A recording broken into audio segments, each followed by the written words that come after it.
चलिए स्टार्ट किया जाए। पिछले क्लास में आप सबको याद होगा हमने रिलेशन बेस्ड ये टॉपिक शुरू किया था, है ना। हमने आपको बताया था इसमें कि जनरली रिलेशन जो है वो दो तरह का होता है रेशियो चैप्टर में, है ना। बाकी अनेकों रिलेशंस हो सकते हैं ना। हमारा आपका भी रिलेशन है, गुरु शिष्य का, है ना। तो अनेकों रिलेशन होता है, लेकिन यहां पर जनरली आपको दो रिलेशन पढ़ना है, एक डायरेक्टली रिलेशन और दूसरा इनवर्सली रिलेशन। हमने इसकी चर्चा पिछले क्लास में किया था। जैसे मान लेते हैं कि एक राशि x है और दूसरा राशि y है। अगर ये एक दूसरे से डायरेक्टली रिलेटेड है तो इसको हम इस तरीके से लिखेंगे, यानी x समानुपाती y। लेकिन वही मान लेते हैं कि x और y एक दूसरे से इनवर्सली रिलेटेड है, तो वैसी स्थिति में x को ऊपर लिखेंगे और y को नीचे लिखेंगे, है ना। यानी कह सकते हैं x इनवर्सली प्रोपोर्शनल y, यानी x और y एक दूसरे का सीधा होगा, x y के अनुसार बदल रहा है, लेकिन यहां पर x y के उल्टा बदल रहा है, यानी x और y एक दूसरे का व्युत्क्रमानुपाती है ना। तो ये ध्यान रखना है, समानुपाती है, इसका मतलब जो अनुपात x का होगा वही अनुपात y का होगा, और यहां पर x और y व्युत्क्रमानुपाती होगा। जो अनुपात x का होगा उसका उल्टा अनुपात किसका होगा, y का होगा। तो इस सब की चर्चा हम लोग पिछले क्लास में किए हैं। इस पर एक सवाल भी हम लोग किए थे, शायद याद है। चलो ये हमारा सेकंड क्वेश्चन है, इसको आप लोग नोट करिए। पिछले क्लास से आगे इस क्वेश्चन को थोड़ा आप लोग नोट करिएगा, कल से आगे।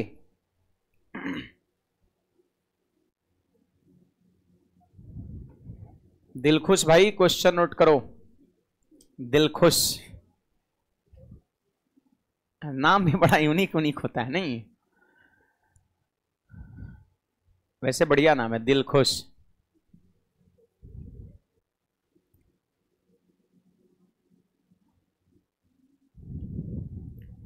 क्वेश्चन को नोट करिएगा पिछले क्लास से आगे। जिन विद्यार्थी का पीछे का क्लास छूट गया है वो एप्लीकेशन पर जाइएगा, बैच नंबर 40 में। एप्लीकेशन पर बैच नंबर 40 में डेमो का सेक्शन होगा, उसमें आप जाइएगा तो पीछे का सारा क्लास जो है आपको लगभग 5 को 6 को क्लास हुआ है वो सब आपको मिल जाएगा। ऑफलाइन स्टूडेंट्स को मैं ये बात कह रहा हूं, जिनका पीछे का क्लास छूट गया है, लगभग 5-6 क्लास होगा हमारे ख्याल से। एप्लीकेशन पर जाना है, बैच नंबर 40 में, कोर्स वगैरह नहीं खरीदना है। बैच नंबर 40 में डेमो में जाइएगा, आपको वीडियो अनलॉक है, वहां पर आपको खुल जाएगा वीडियो। अभी कुछ दिन सुविधा देते हैं, है ना, क्योंकि विद्यार्थी जो है, कुछ विद्यार्थी लेट से भी जुड़ते हैं ना, इसलिए। चलिए आगे बढ़ते हैं। कहता है यदि पी क्यू के अनुक्रमानुपाती है। देखो अनुक्रमानुपाती का मतलब होता है डायरेक्टली। देख रहे हैं क्या बोल रहा है, if P varies directly as Q. Directly vary कर रहा है, मतलब यहां पर पी क्यू का समानुपाती है। देखो समानुपाती वर्ड के जगह पर ये अनुक्रमानुपाती लिखा है, इसका मतलब दोनों सेम है कि नहीं बात। अब देखिए यहां पर पी जो है वो क्यू का समानुपाती है, तो क्या ऐसे हम लिख सकते हैं, पी क्यू के समानुपाती या अनुक्रमानुपाती दोनों सेम ही वर्ड है। अंग्रेजी में देख लो, if P varies directly as Q. P जो है डायरेक्टली एज क्यू, क्यू से अनुसार जो है क्या हो रहा है, बदल रहा है, तो P भी ऊपर लिखेंगे और Q भी ऊपर लिखेंगे।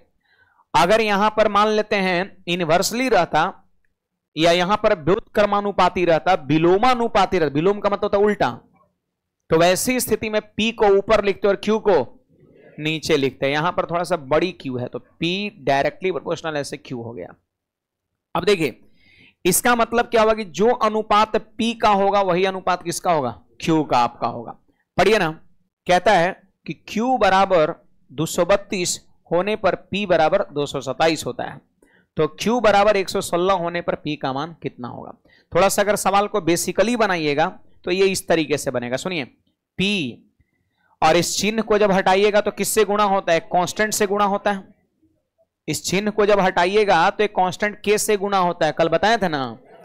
अब देखिए यहां पर Q का मान दिया है और P का मान दिया है, तो ऐसा करिए Q का मान और P का मान बैठा दो तो K का मान निकल जाएगा। बोलिए P का मान कितना, 227, और Q का मान 200, तो आप हमको बताइए के का मान कितना हो गया, 227 और बटा में 232, ये के का मान निकल गया,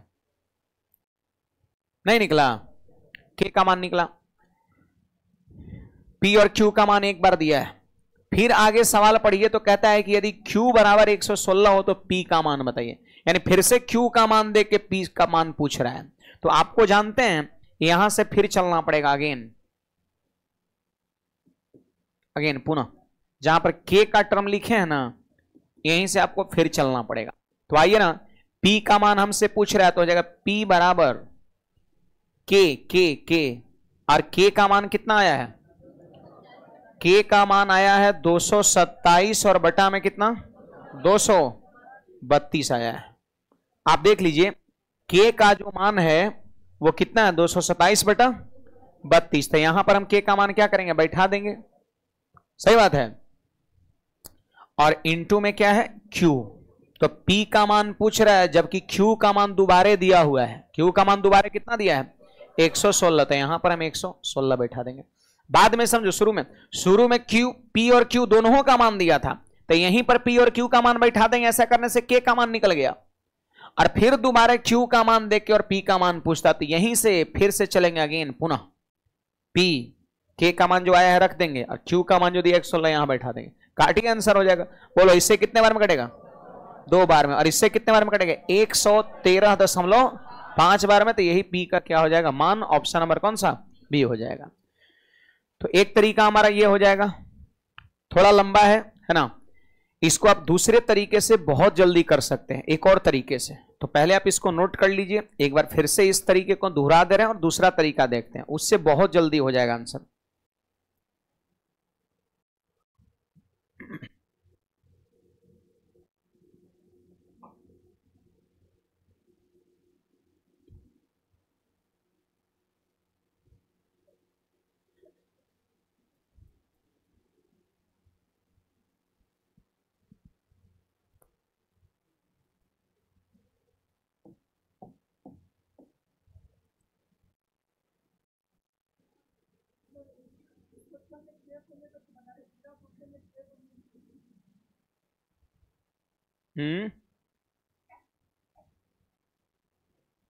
के को लेस सेकंड वाले तरीके से बनाए होंगे, हो सकता है अगला वाले में के को हम नहीं लेंगे अभी जो बताने वाले हैं,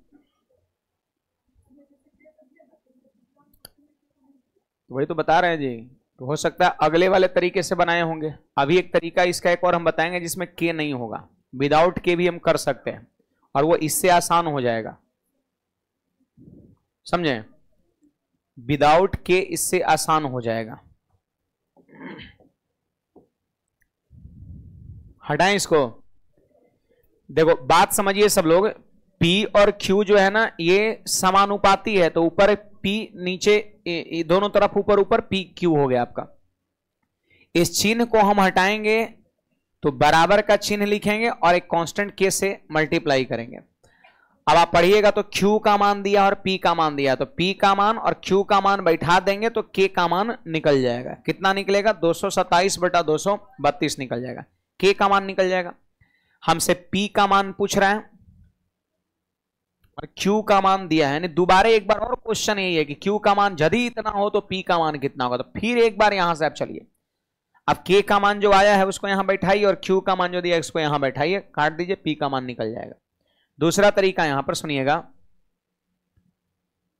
सवाल क्या कहना है कि P और Q जो है ना समानुपाती है। समानुपाती का मतलब हो गया समान अनुपात, समान अनुपात, जो P का अनुपात है वही Q का अनुपात है। समानुपाती का मतलब समान अनुपात, उस वर्ड को आप ब्रेक करिए, समान अनुपात। अब देखिए यहां पर जो P का अनुपात, बोले P पहले वाला कितना दिया है, अब बाद में P का मान क्या कर रहा है, पूछ रहा है। तो 227 दिया है और बाद वाला P आपसे क्या कर रहा है, पूछ रहा है। तो जो P का अनुपात होगा वही Q का अनुपात। समानुपाती का मतलब यही होता है, डायरेक्टली प्रोपोर्शनल का मतलब यही होता है। अब इधर Q का लिखेंगे तो बोलिए पहले Q का कितना 232 और बाद में Q का कितना 116, तो यहां पे लिख देंगे 232 और बटा में 100, जो अनुपात P का वही अनुपात Q का। बस इतना कर दो, इससे कट गया 2 बार में और 2 से ही कट गया 100, 13.5 बार में क्रॉस गुना करिए तो P बराबर निकल गया आपका। तो ये वाला सबसे शॉर्ट तरीका, उससे ये शॉर्ट है आपका। तो हम इस तरह के क्वेश्चंस को इसी तरीके से बनाएंगे, बस एक क्वेश्चन को हमने उस तरीके से बताया था आपको, है ना, ऑप्शन नंबर बी। और ये CHSL 2021 में आपका पूछा है।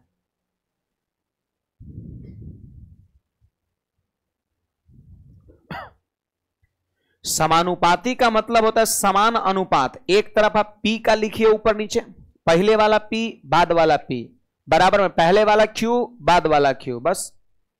अब अगर P और Q एक दूसरे का इनवर्सली प्रोपोर्शनल होता ना, अगर उल्टा होता तो एक तरफ P को लिखते सीधा और दूसरे तरफ Q को उलट के लिखते, मतलब 116 को कर देते ऊपर और 232 को कर देते नीचे। कब? जब इनवर्सली प्रोपोर्शनल होता तब। आगे सवाल में दिखेगा आपको।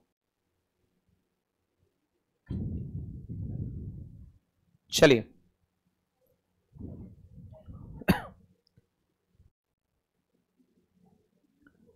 देखिए यहां पर नेक्स्ट क्वेश्चन नोट करिएगा, ये भी CHSL 2021 में ही पूछा है। 2021 के CHSL में बहुत रिलेशन बेस्ड क्वेश्चन पूछा गया, मैक्सिमम शिफ्ट में इससे क्वेश्चन बना था आपका।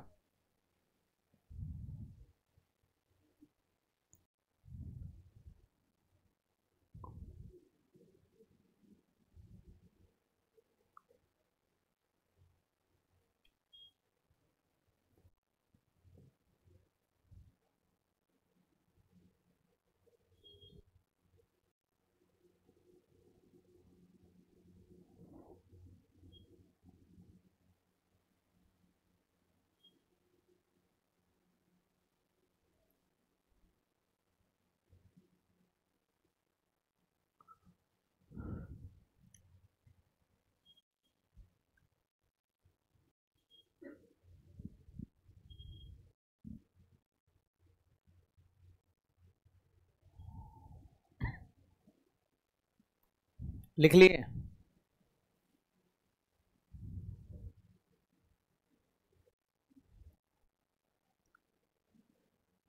देखिए बहुत जल्दी इसका आंसर आप कर सकते हो। सवाल कहता है कि if A vary jointly with B and C. A जो है वेरी कर रहा है jointly with B and C, यानी बी एंड सी एक साथ, बी एंड सी संयुक्त रूप से है, ज्वाइंटली है, एक साथ आपका है ना। तो यहां पर हम ऐसे कह सकते हैं कि ए जो है डायरेक्टली प्रोपोर्शनल क्या होगा? B इंटू सी आपका होगा। देखो B और C ज्वाइंटली है, यानी एक साथ है, ये ध्यान रखना है। A जो है वो किसी एक के साथ डायरेक्टली प्रोपोर्शनल नहीं है, ये B और C ज्वाइंटली, इन दोनों के साथ ये समानुपाती है। A जो है इन दोनों के साथ समानुपाती है, तो इन दोनों को कहां लिखेंगे? एक साथ, संयुक्त रूप से B और C का।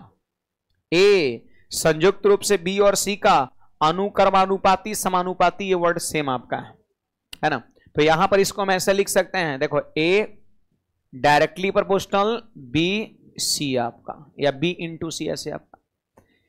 इसका मतलब क्या हुआ? सेकंड वाले तरीके हम फॉलो करेंगे, फर्स्ट वाले कहानी खत्म, फर्स्ट वाले नहीं पढ़ना है, वो लंबा है, उससे आसान आपका। एग्जाम में बहुत कम समय होता है और कम समय में करने के लिए आपको उसी के अनुसार तरीके पढ़ने होंगे। बताइए इसका मतलब क्या है कि एक तरफ A का रेशियो बनाएंगे और दूसरे तरफ B और C का रेशियो बनाएंगे इकट्ठा। तो देख लो, ऐसा सवाल में 2 बार रहेगा, एक बार पहले रहेगा और फिर एक बार रहेगा, और लास्ट वाला में कोई एक अननोन रहेगा और उसी का मान आपसे पूछ देगा। तो बताइए शुरुआत में A का मान कितना दिया है, अब बाद में A का मान क्या कर रहा है? पूछ रहा है। तो यहां लिख देंगे 6/A। अरे शुरू वाला दिया है, बाद वाला पूछ रहा है। अब शुरू में देखो BC कितना कितना है, तो शुरू में BC कितना है? 3 और 2, तो मल्टीप्लाई होगा। अच्छा बाद में BC कितना है? ये भी मल्टीप्लाई होगा, 5 गुना 7। सही बात है। अब देखो ये डायरेक्टली प्रोपोर्शनल है, समानुपाती है, इसलिए इधर भी सीधा और इधर भी सीधा। लेकिन यदि A BC का व्युत्क्रमानुपाती होता, इनवर्सली प्रोपोर्शनल होता, तो वैसी स्थिति में एक तरफ लिखते हैं सीधा और दूसर का तरफ उलट के लिख देते हैं, नीचे वाले को ऊपर, ऊपर वाले को नीचे, बस हो गया। इनवर्सली प्रोपोर्शनल में एक तरफ उलट के लिख दो, बात बन गया। और डायरेक्टली प्रोपोर्शनल है, दोनों को सीधा, पहले वाला A बाद वाला A, पहले वाला BC बाद वाला BC आपका। और जब इन्वर्सली होगा तो यहां लिखेंगे पहले वाला ए बाद वाला ए, और यहां उलट देंगे बाद वाला बीसी पहले वाला बीसी। आपका एक तरफ उलट दीजिएगा, सही हो जाएगा। इनवर्स का मतलब वही होता है उल्टा। चलिए सॉल्व करिए, 6 से 6 खत्म। क्रॉस मल्टीप्लीकेशन करिए तो ए का मान 35 और 35 हमारे सवाल का सही जवाब हो जाएगा, बी नंबर। नहीं हो गया तब तो ऐसा ही क्वेश्चन जो है ना रिलेशन बेस्ड में बनता है, यही क्वेश्चन का पैटर्न है। कुछ इसी प्रकार का क्वेश्चन बनेगा। नोट करिए, एक इनवर्स वाला आपको हम कराते हैं, उल्टा वाला सवाल। चलिए क्वेश्चन को भी लिखिएगा यहां पर, हिंदी है सिर्फ अंग्रेजी नहीं है। प्रतिलोम का मतलब क्या होता है? उल्टा, वही इनवर्स, इनवर्सली।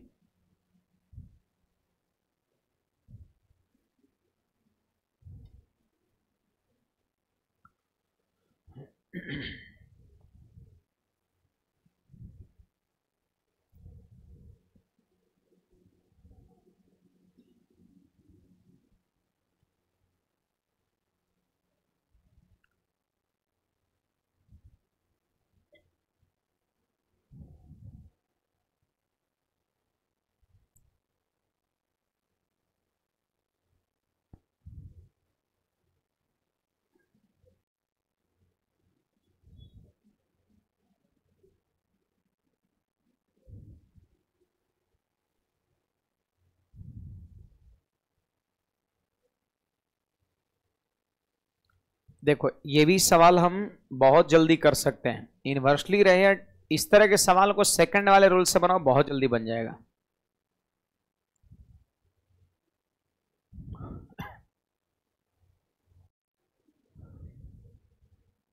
चलिए लिख लिए।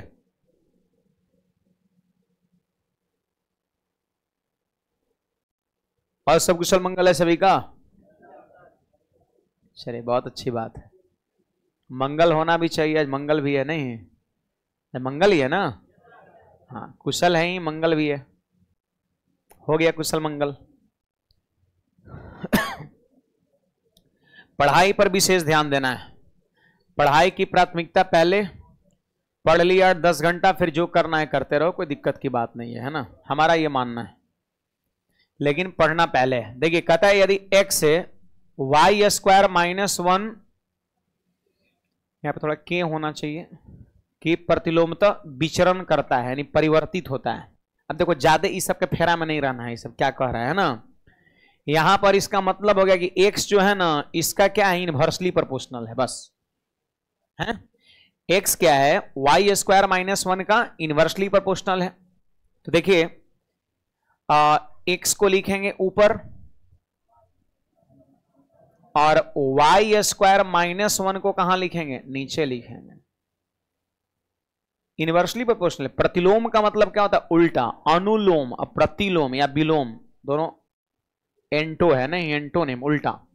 तो ये हो गया प्रतिलोम का मतलब उल्टा होता है ना। तो एक वो है आपका राशि x है और दूसरा ये पूरा है, और दोनों उल्टा है, तो x को कहां लिखेंगे, ऊपर, और को कहां लिखेंगे। जब दो राशि एक दूसरे का इनवर्सली प्रोपोर्शनल हो तो लिखने का तरीका हमारा यही होगा, एक को ऊपर लिखेंगे दूसरे को, और जब डायरेक्टली प्रोपोर्शनल हो तो दोनों को कहां लिखते हैं, ऊपर लिखते हैं, दोनों को ऊपर लिखते हैं। इनवर्सली प्रोपोर्शनल रहते एक को ऊपर और दूसरे को नीचे लिखते हैं। अब देखिए यहां पर अब क्या है जी, देखो ये दोनों एक दूसरे का उल्टा है, पूरा है ऐसे है, ये उल्टा है। तो x का रेशियो पहले लिखेंगे, पहले वाला x बाद वाला x, लेकिन y स्क्वायर माइनस 1 को उलट के लिख देंगे।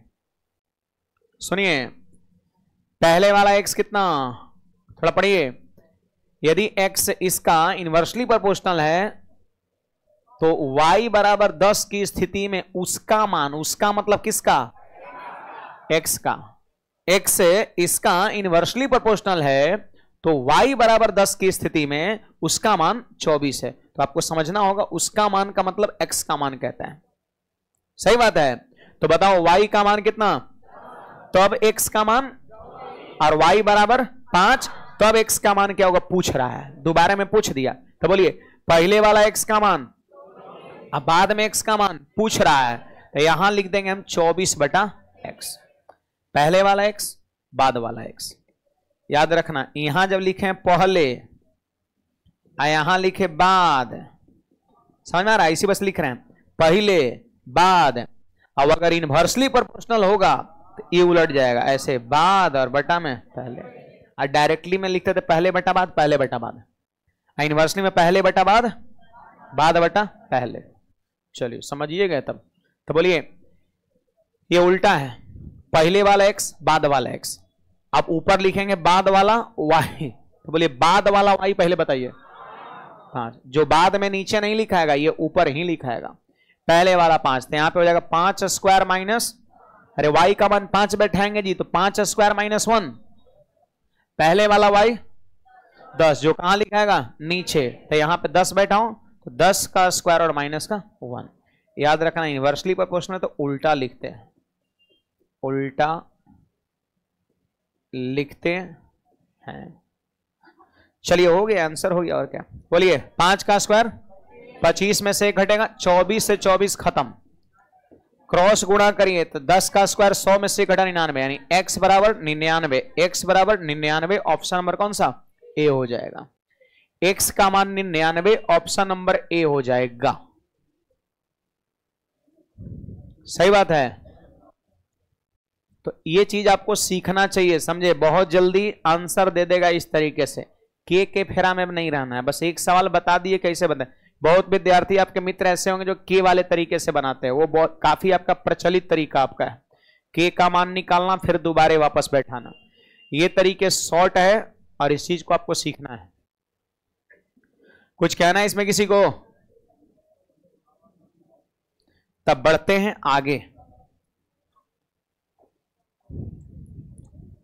देखो एगो यहां पर हेडिंग लगा लेंगे, डायमंड बेस्ड क्वेश्चन। अब देखो ये मैंने अपने तरफ से लिखा है डायमंड बेस्ड। यहां पर कहने का मतलब डायमंड भी हो सकता है, गोल्ड भी हो सकता है, कुछ भी हो सकता है जो टूटे। दिल भी हो सकता है, दिल भी टूटता है नहीं है? सवाल पूछा गया 2013 में एसएससी क्वेश्चन पूछा है दिल वाला। देखो हम दिखा रहे हैं, आगे होगा। देखो यहां पर लिखा है, एक दिल टूटने पर उसकी भावनाओं का अनुपात, है ना? ये 2013 में एसएससी द्वारा पूछे हुए है ना, बढ़िया सवाल है इसलिए उसको रखे हैं, है ना? चलो पहले हेडिंग तो आप लगाइए, डायमंड बेस्ड क्वेश्चन। देखिए हमने लगभग 4-5 सवाल आपको रिलेशन बेस्ड कराया। अपना बुक खोलिएगा तो उसमें लगभग 10 सवाल के आसपास में आपका रिलेशन पर होगा। 10 सवाल 12 सवाल मैंने काउंट नहीं किया है, लेकिन इसी रेंज में होगा। 10-12 सवाल आपको देखने को मिलेगा, तो उसको बनाइए। जितना ज्यादा बार बनाइएगा उतने लंबे समय तक याद रहेगा आपको। हेडिंग लगा लिए, डायमंड बेस्ड क्वेश्चन, आपका डायमंड बेस्ड क्वेश्चन। चलिए हेडिंग लगा लिए तो एक क्वेश्चन भी पहले लिखिएगा, क्योंकि इसी क्वेश्चन में हम सब बात सीख लेंगे। इसका एक ही क्वेश्चन में हम सब सीख लेंगे।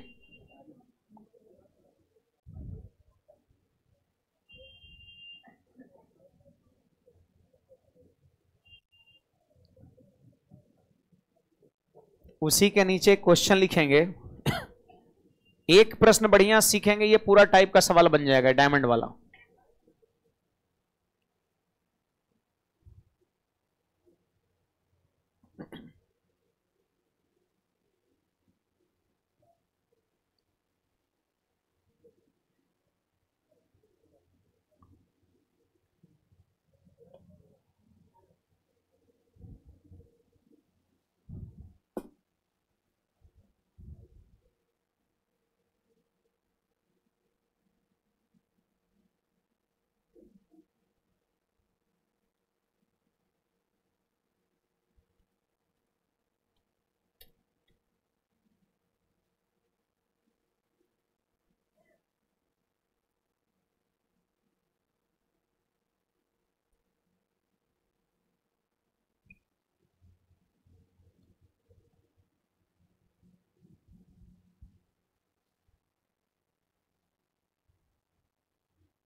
चलिए बड़े,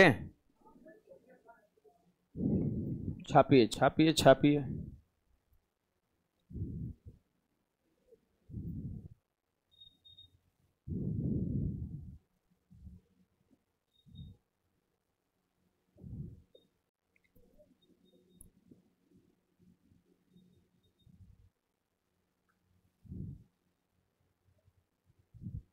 देखा जाए, सवाल कहता है कि हीरे का मूल्य उसके भार के वर्ग के समानुपाती है ना।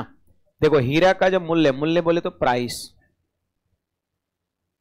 पता है हीरा का जो प्राइस है उसके भार के वर्ग, वर्ग समझते हैं ना, स्क्वायर, वजन के स्क्वायर, वेट, वेट के स्क्वायर के समानुपाती है। तो जब समानुपाती है मतलब क्या होगा, डायरेक्टली प्रोपोर्शनल है। तो ये राशि दोनों कहां लिखाएगा, ऊपर, प्राइस भी ऊपर और वेट का स्क्वायर, वजन का स्क्वायर भी कहां लिखेगा, ऊपर। कहता है कि हीरे का जो मूल्य है, इसकी जो कीमत है वो भार के वर्ग के समानुपाती है। तो price directly proportional weight square. अब बताइए जी, इसका मतलब यह है कि प्राइस यदि आपको लिखना है तो वजन का स्क्वायर करना पड़ेगा। सही बात है। आगे जब पढ़िएगा तो लिखता है उसके भार का अनुपात 1 2 3, सॉरी, एक हीरा 4 टुकड़ों में काटा जाता है।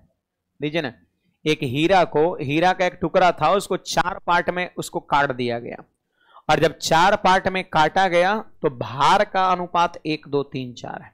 भार है ना, वेट, वेट का रेशियो कितना है, 1 2 3 4, ये भार का रेशियो हो गया। अब यहां पे 2 चीज लिखेंगे, एक लिखेंगे हम पहले और एक लिखेंगे बाद।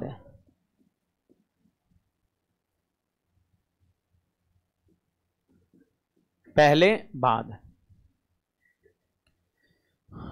यहां लिखेंगे प्राइस।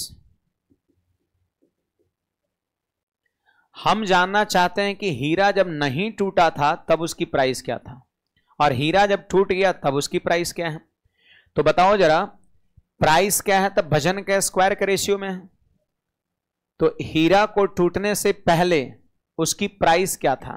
तो एक बात बताइए, जब हीरा नहीं टूटा था तो उसका वजन कितना रहा होगा, 4 3 7 2 9 और 1 10। जैसे चारों टुकड़ा के भार को जोड़ देंगे तो टोटल संपूर्ण टुकड़ा का भार हो जाएगा। बात समझिए, एक टुकड़ा था हीरा का, 4 पार्ट में टूट गया है। मैं पूछ रहा हूं कि टूटने से पहले उसका भार क्या था।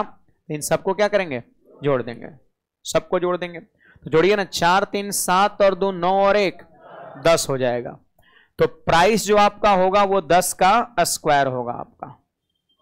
सही बात है, प्राइस जो आपका होगा वो 10 का स्क्वायर होगा। इस बात का यहां पर ध्यान दीजिएगा, 10 का स्क्वायर होगा आपका। फिर इसके बाद देखिएगा, बात देखिए, टूटने से पहले एक वो हीरा था, और उसका भार कितना रहा होगा, जोड़िए यहां से यहां तक। प्राइस क्या है, भार का स्क्वायर के रेशियो में, तो स्क्वायर कर दिए, रेशियो बन गया। अब यहां पर देखिए, अब यहां पे बाद, टूटने के बाद, तो टूटने के बाद कै गो हीरा है, 4 गो हीरा है, 4 टुकड़ा है। अब देखिए पहला हीरा का भार कितना है, तो प्राइस इसका 1 स्क्वायर, क्योंकि प्राइस लिखना है वेट का स्क्वायर कर दो बस। दूसरा हीरा का भार 2 है तो प्राइस 2 का स्क्वायर। तीसरा हीरा का भार 3 है तो प्राइस कितना, और चौथा हीरा का भार 4 है तो प्राइस कितना, 4 स्क्वायर। यानी मान के ये चलो यहां पर कि पहले, टूटने से पहले उसकी प्राइस कितना था, यहां जोड़िए 16 और 9 25 4 29 1 30। यानी आप इस चीज को समझिए कि जब हीरा को नहीं तोड़े थे तब उसकी प्राइस था 100 के रेशियो में, और जब तोड़ दिए तो उसका प्राइस हो गया 30 के रेशियो में। आप चाहे तो रेशियो को नहीं भी लिख सकते हैं, उससे कोई दिक्कत नहीं है। यहां पर हो जाएगा 100 यूनिट और 30 यूनिट, उससे कोई दिक्कत नहीं है, जैसी आपकी मर्जी। तो हीरा टूटने से पहले उसकी प्राइस था 100 यूनिट में या 100 रेशियो में, कुछ भी कर सकते हैं।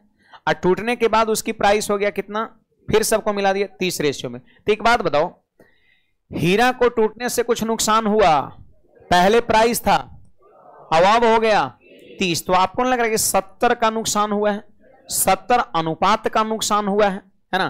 तो यहां पर देख सकते हो 70 का नुकसान हो गया, 70 का नुकसान हो गया। और रुपया में कहता है कि यदि टूटने पर हीरे का मूल्य में इतने रुपए का नुकसान हुआ, यानी 70 रेशियो का मान है 1,40,000 रुपया आपका है। 70 रेशियो का मान 1,40,000 है। तो क्या करेंगे जी, 1,40,000 में 70 से भाग देंगे तो 1 रेशियो का मान निकलेगा क्या।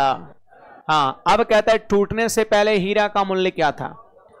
टूटने से पहले हीरा का कीमत कितना था, कितना था 100 रेशियो में। तो 100 से मल्टीप्लाई कर देंगे, हमारा आंसर हो जाएगा।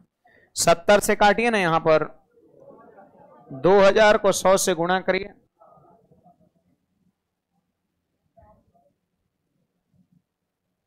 ₹2,00,000 आंसर हो जाएगा आपका। तो इस टाइप के सवाल में यही करना है, एक पहले का और एक लिखना है आपका बाद का। तो पहले इसका वेट कितना था, तो 4 3 7 2 9 और 1 10, प्राइस हो गया 10 का स्क्वायर। बाद में इसका वेट कितना हो गया, 4 गो है, 4 गो हीरा है और चारों का वजन अलग अलग था, प्राइस भी सबका अलग अलग। प्राइस कैसे लिखाएगा, तो वजन का स्क्वायर करके, तो 1 का स्क्वायर 2 का स्क्वायर 3 का स्क्वायर 4 का स्क्वायर जोड़ देंगे। 70 का नुकसान हुआ, 70 बराबर 1,40,000। टूटने से पहले कीमत क्या था, तो 100 अनुपात का मान निकालना, 100 से मल्टीप्लाई कर देंगे। अगर बोलता है कि टूटने के बाद उसकी कीमत कितना है, तो किस रेशियो में है, 30 रेशियो में। 30 से हम गुणा कर देते हैं, हमारा आंसर हो जाता।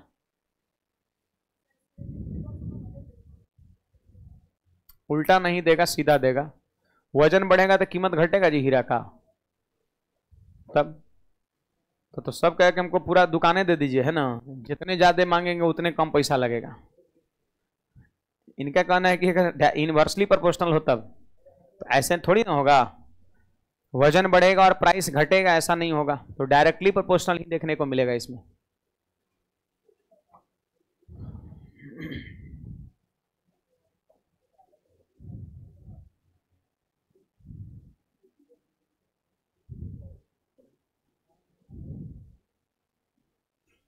इसको जब बार बार बनाएंगे ना, तो सवाल ऐसा ही क्लियर हो जा रहा है। देखो 4 3 7 2 9 और 1 10, वजन 10, तो कीमत 10 का स्क्वायर 100। अब बाद में तो 4 का स्क्वायर 16, 3 का 9, 3 का स्क्वायर 9 25 और 4 29 और 1 30। घटा कितने 70, 70 दूना 140, 70 अनुपात का मान इतना, 1 अनुपात का मान 2000, तो 100 अनुपात का मान 2,00,000 आपका। बढ़िया सवाल को पहचान लीजिए। डायमंड बेस्ड जब भी क्वेश्चन होगा ऐसा एकदम रहेगा आपका, वेट का रेशियो दिया रहेगा, किस किस टुकड़ा में रेशियो में टूटा है, और फिर पहले टूटने से पहले, टूटने के बाद नुकसान हुआ 70 का, और 70 रेशियो का मान ही रुपया में दिया हुआ है। तो 70 रेशियो से भाग दिए तो 1 रेशियो का मान निकलेगा, और जो पूछता है उसके रेशियो से हम क्या करते हैं, मल्टीप्लाई कर देते हैं। कुछ पूछना है और इसमें किसी को,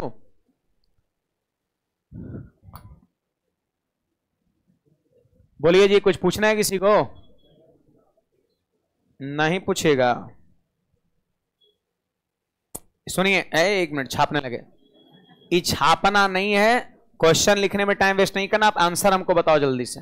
क्वेश्चन कोई नहीं छापेगा, बुक में क्वेश्चन ही है, ये क्वेश्चन लिखना नहीं है, सिर्फ आप आंसर बताइए, कहीं भी आगे पीछे कॉपी के कहीं भी रफ बस बताइए हमको जल्दी से आंसर। सब लोग बनाएंगे, सब लोग का आना चाहिए।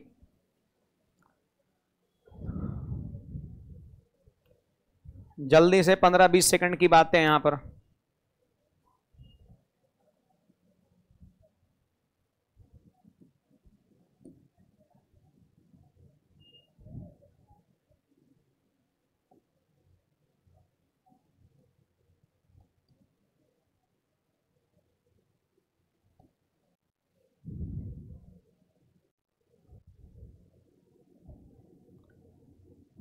ऑनलाइन वाले विद्यार्थी बताएंगे आंसर।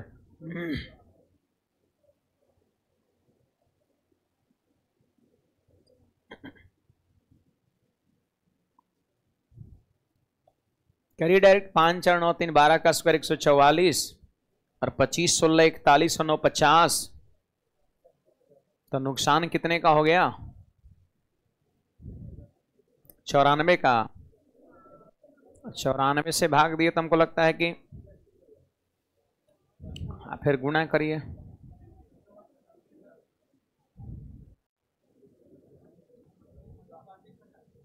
36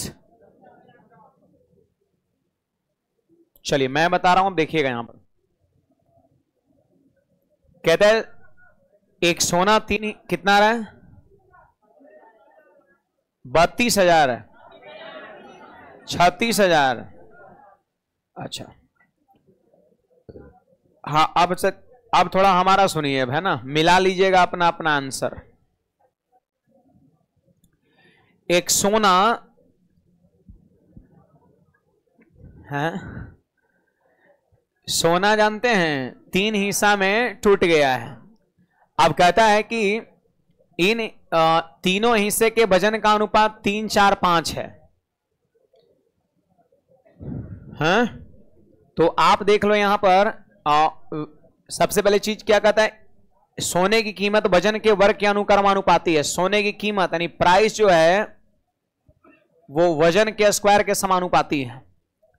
अब सुनिए प्राइस का वेट का रेशियो दिया हुआ है 3:4:5 दिया हुआ है।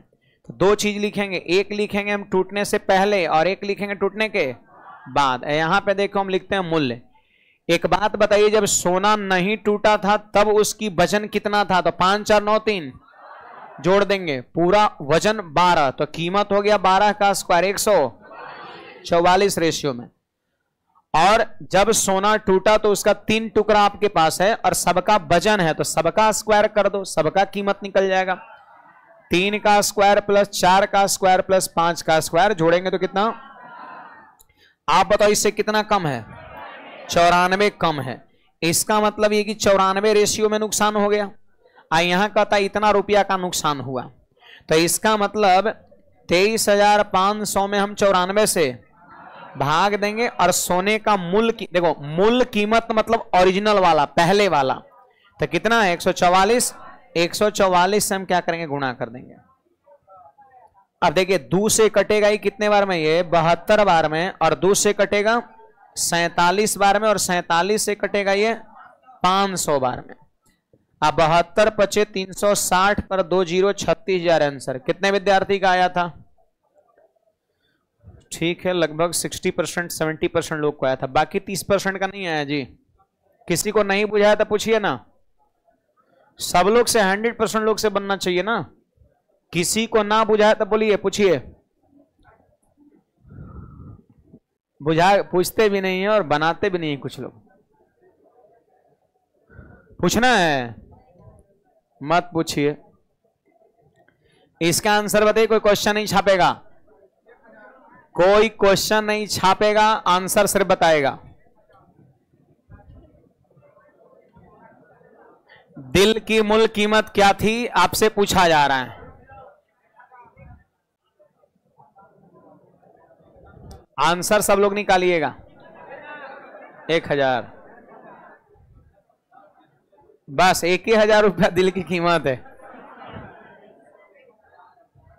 ये कौन रोड छाप का होगा? आज इसको दे रहा होगा, कल उसको दे रहा होगा। नहीं, वैल्यूएबल दिल नहीं है ना। चलिए ठीक है, सब लोग निकालिए।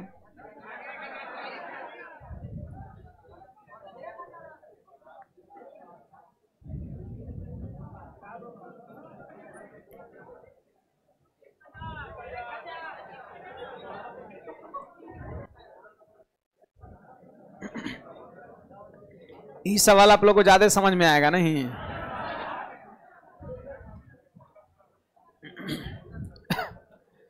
चलिए मैं बना दे रहा हूं जल्दी से, रफली आंसर मिला लेंगे, है ना।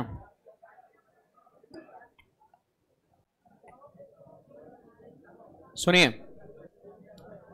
सवाल कहता है कि दिल के टूटने पर उसकी भावनाओं का अनुपात 1, 2, 3, 4 है, ठीक ना। फिर कहता है दिल की कीमत दिल की जो कीमत है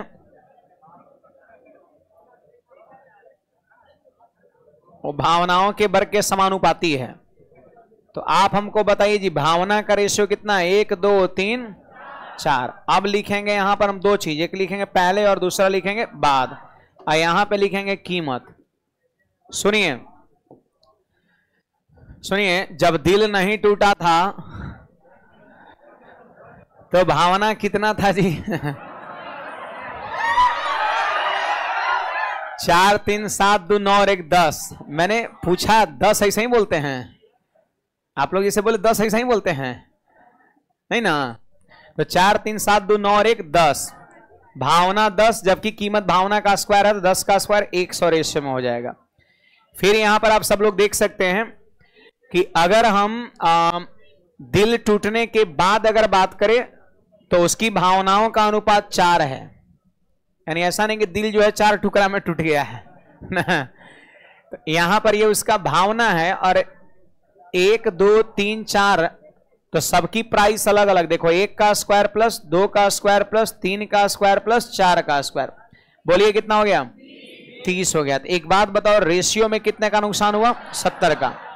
सवाल कहता है कि दिल टूटने पर 700 रुपए का नुकसान हुआ, 349 का 2 रिचार्ज लगता है करवा दिया था नहीं है ना, 2 रिचार्ज करवा दिया, टूट गया तो नुकसान हो गया। 349 का डबल 698, अभी 2 रुपया शेष है नहीं, तो 2 रुपए का चॉकलेट वगैरह दिया होगा नहीं है ना बात है, 2 रुपए का चॉकलेट दिया होगा, 700 का नुकसान हो गया। और रेशियो में कितने का नुकसान हो? 70 का। तो 70 रेशियो का मान 700 दिया है, 70 से भाग करेंगे तो 1 रेशियो का मान निकल जाएगा। सवाल करे दिल की मूल कीमत क्या थी, तो दिल की मूल कीमत 100 रेशियो में था, 100 से मल्टीप्लाई कर देंगे, इससे कटा 10 बार में मल्टीप्लाई करेंगे 1000 रुपया। दिल की कीमत 1000, कितने विद्यार्थी गए थे? 1000। इस बार संख्या बड़ा है, चलो ठीक है बड़े आगे, सबका टूटा है इसमें क्या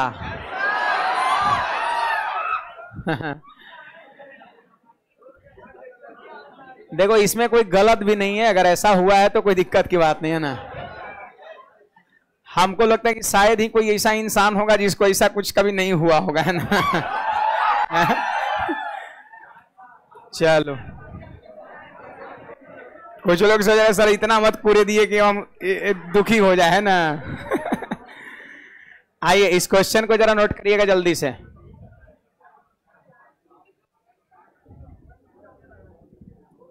इस क्वेश्चन को नोट करेंगे, देखो छोटा सवाल है, बढ़िया सवाल है, अक्सर रिपीट होता है सवाल ये।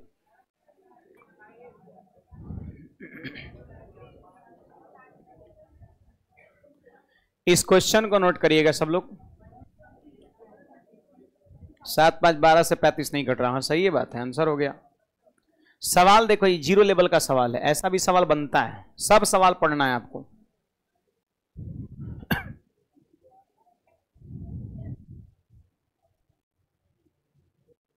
देखे भाई साहब थोड़ा बुक आपका,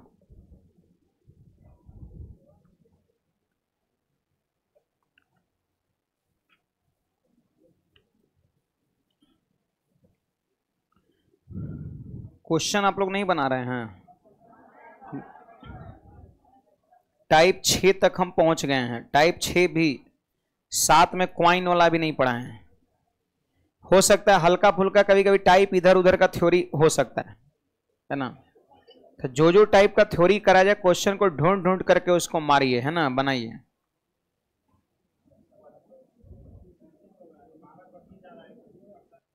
हाँ देखो जी, सवाल कहता है किसी क्लासरूम में लड़के और लड़कियों की संख्या का अनुपात 7:5 है। देखिए यहां पर बॉयज और गर्ल्स का रेशियो दे रखा है 7:5 आपका। अब कह रहे हैं कुल विद्यार्थियों की संख्या क्या नहीं हो सकता है, समझे। तो यहां पर देखिए ऑप्शन सही आपको देख के बताना है। आप बताइए यहां पर बॉयज और गर्ल्स का रेशियो कितना हो जाएगा? 12। ये टोटल कह सकते हैं गर्ल्स और बॉयज का जो रेशियो होगा वो 12 के रेशियो में होगा, इसकी संख्या 12 अनुपात में। अब देखिए कहता है कि कुल विद्यार्थी की संख्या कौन नहीं हो सकता है, तब 12 से देखिए पूरा पूरा कट गया तो ये संख्या हो सकता है। अगर 12 गो टोटल रहेगा तो 7 गो लड़का 5 गो लड़की, 12 से ही 60 भी कट रहा है तो ये भी हो सकता है। आप 60 को इस रेशियो बांटिए ना तो कितना हो जाएगा? 35 और 25, 35 गो लड़का 25 गो लड़की। लेकिन 12 से के या पूरा पूरा कट रहा है, नहीं कट रहा। अगर कोई, तो आंसर यही नहीं होगा। अगर कोई 12 से यहां पर भाग करता है तो 1 अनुपात का मान पॉइंट में आएगा, है? तो 7 अनुपात का मान भी पॉइंट में आएगा और 5 अनुपात का मान भी पॉइंट में आएगा। आप ही बताओ, लड़का की संख्या और लड़की की संख्या पॉइंट में हो सकता है? नहीं हो सकता है। कहेंगे 4.5 गो लड़की खड़ी है वहां, नहीं ना। देखो बहुत सारी ऐसी चीजें होता है जिसकी संख्या पॉइंट में नहीं हो सकता है। जैसे कलम, कलम भी पॉइंट में आपका नहीं होगा, है ना, वो हमेशा इंटीग्रल होगा। कलम 4.5 गो कलम है, इसका मतलब क्या है कि 4 गो पूरा पूरा एगो का खाली कवर है ना, तो तोड़ा हुआ है नहीं। तो बहुत सारी ऐसी चीजें वो आपको पढ़ेगा तो पता चल जाएगा, वो जो पॉइंट में संभव ही नहीं आपका है ना। यहां पर इंसान है, लड़का लड़की, तो भी कोई पॉइंट में नहीं हो सकती है। तो यहां पर कह रहा है क्या टोटल संख्या नहीं हो सकता है, तो आंसर यहां पर सी हो जाएगा। यहां पर हम कहेंगे क्योंकि, छापिएगा, क्योंकि रेशियो जोड़िए 7 + 5 = 12 से पूर्णतः विभाज्य, पूर्णतः नहीं है, पूर्णतः विभाज्य नहीं है आपका, समझे? चलिए एक बात यहां पर समझिए, अब जो है बुक जो है सबके पास एकदम होना चाहिए, मैंडेटरी आपका है, क्योंकि हम काफी चीज जो है 5-6 क्लास में रेशियो का पढ़ चुके हैं। हम जरूर यहां पर आपका 2 सवाल बता रहे हैं, लेकिन बुक में जब देखिएगा तो लगभग वो 7-8 सवाल होगा, 10 सवाल उसके जगह पे आपका होगा, है ना। तो आपको क्या करना है, बुक जो है सब लोग ले लीजिए, है ना। एक ऑफिस अपना जो है जस्ट हम खड़ा है, इसके जस्ट नीचे एक ऑफिस है और एक ऑफिस वहां पे, बुक शायद यहां पे मिलता है इस वाले पर, जहां हमारे नीचे में। तो वॉल्यूम 1 का बुक जो है आप सबको ले लेना है और सवाल को एकदम थ्योरी का हेल्प ले लेकर के बनाइए। कुछ सवाल नहीं भी बनेगा तो उसको इसे गोल गोल अपना घेर लीजिएगा बुक में। हम थ्योरी खत्म होने के बाद बुक के सवाल को भी हम लाइन बाय लाइन कराएंगे, लेकिन एक बार अपने तरीके से बनाइए, फिर हम बताएंगे, फिर एक बार जाके बनाइए, 3 बार में आपका काम हो जाएगा। ठीक है, फिलहाल आज की सेवाएं तक, वापस मिलेंगे अगली क्लास में। गर्ल्स लोग